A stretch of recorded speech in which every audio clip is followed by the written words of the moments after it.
My name is Robert Bowie, and this is my commemorative speech. Born 3 generations out of slavery in 1908 in a small community called Fall River, which is located in Theodore, Alabama. This woman was the second oldest of 10 children. The oldest died in her arms as a small child. This woman has helped her mother raise 8 of her siblings up until she had her first daughter in 1947 at the age of 39. Then her second daughter at the age of 42 in 1951. This woman that I am speaking of is my grandmother, Miss Otterbell Bowie, who departed this earth to spend eternal rest with our Lord and Savior Jesus Christ.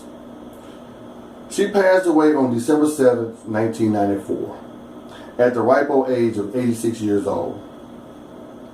Miss Otterbell was a woman who lived her life believing that no matter how people treated you, you treat them well. She said what she meant, and she meant what she said. One of her favorite statements would always be, "A hard head makes a soft behind." I learned that firsthand because I was raised by my grandmother. In November of 1976, after I was born, my grandmother wanted to adopt me, but the state told her she was too old. I don't know about all of that, but what I do know is that she did not spare the rod, or shall I say belt, or plum switch. My grandmother was a great woman who loved her family and always put them first.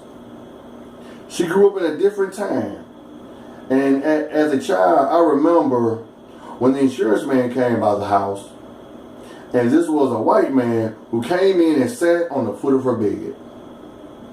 And I thought she had seen a ghost.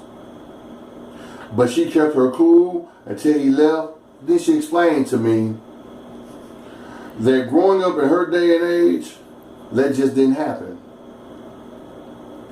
That man became her agent for several years.